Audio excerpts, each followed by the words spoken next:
Who am I is not a question that you ask somebody, it's a question that you ask yourself. You don't know who you are, is it a small problem?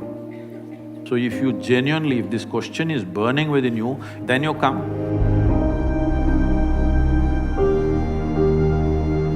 Pranam Sadhguru, I am from West Bengal. My name is Shourabroto Mukherjee. I have been following you for last 3 months. Was that a warning? No, no. Why, sir? No. I have been following you for last few months, and I have been watching your videos, and literally I can say that I'm your fan. But I have one question that I have noticed that you have said that whatever we accumulate in our life, like our salary, our reputation, our wealth, our body fat also, it's all, we can say that it's mine, but it's not me. You say, I have seen this, and it's extremely logical. Sure, I can say that the house is mine, but that's not me. I can say that the body is mine, but that's not me. Then what is me? Then what is me? If I release whatever I earned, if I remove whatever I earned, then what is me? What is my existence? That's what I want to know. Why are you asking me, huh?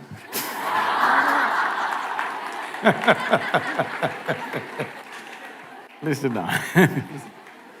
Well, what is you? Right now, what you think is me is just a bundle of thoughts, emotions, ideas, prejudices, philosophies, ideologies, a hodgepodge of many things that you picked up. You're a scrapbook. That doesn't sound good. No, you're a cocktail. Shall we upgrade him a little more? You're a bouquet of flowers. All right. So what is you? This happened at the Cincinnati airport in Ohio, United States. People had lined up to check in at the airline ticket booth. One man just skipped the line and came straight in the front and thrust his ticket. The lady at the counter, she said, "Sir, there is a line."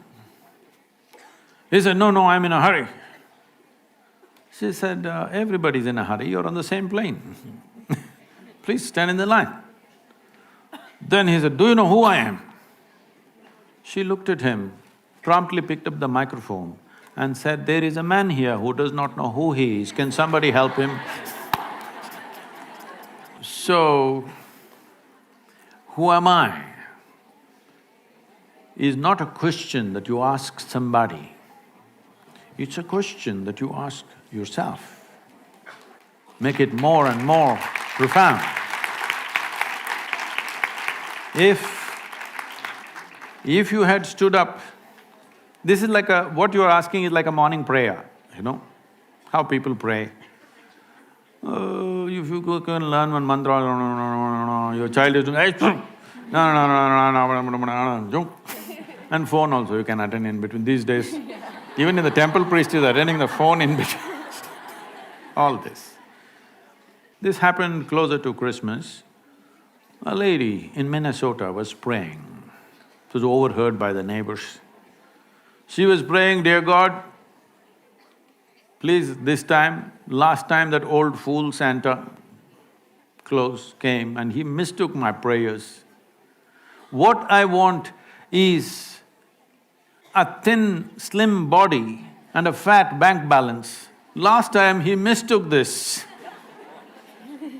Why I'm saying this is, you please look at all the prayers on the planet.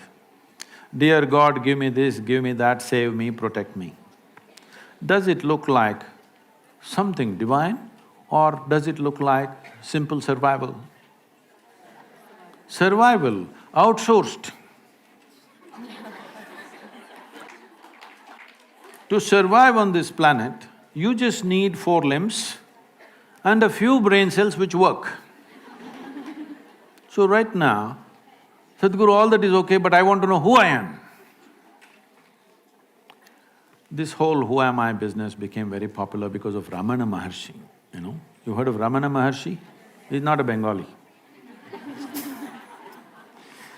So Ramana said, "Who am I?" and sat down there. People today think they don't have to do anything. If they once in a while ask somebody, who am I? They think they're being spiritual. I was teaching a program in Los Angeles. There's a bunch of people, about 150 people, all prominent people, many of them from the Hollywood crowd. And a whole lot of young women were looking similar. They're not sisters, they have the same doctor. And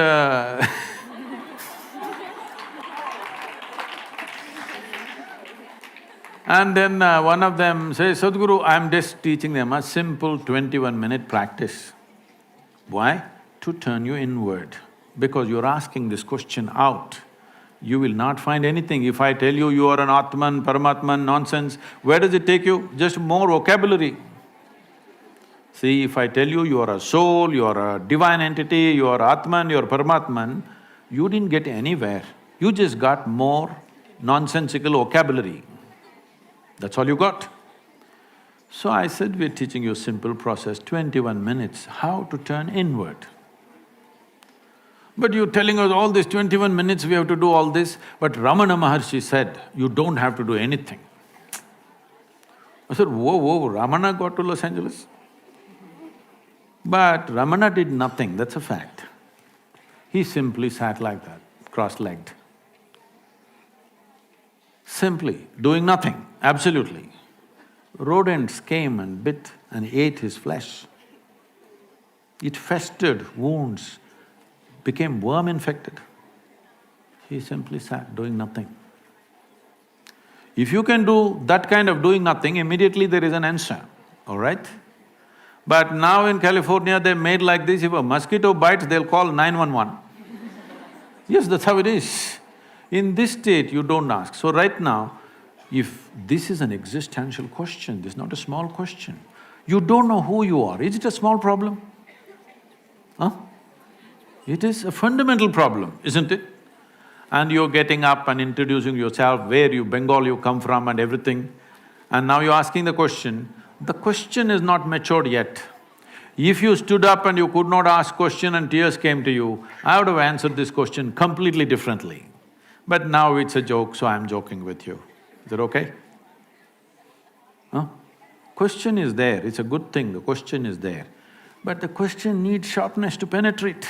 It still doesn't have enough intensity that it can penetrate something. It's right now a casual question.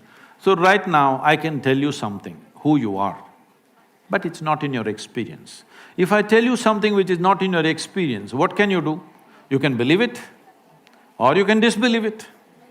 If you believe it, you are not any closer to it. If you disbelieve it, you're not any closer to it. If you believe me, you can go and tell some fancy positive story. If you disbelieve me, you can go and tell some negative story about me. But you have not moved an inch, isn't it? Yeah. So if you genuinely, if this question is burning within you, if tonight, if this question bothers you so much, you cannot sleep, you cannot sit, you cannot stand, if it bothers you like that, then you come, I'll give you something else, something totally different.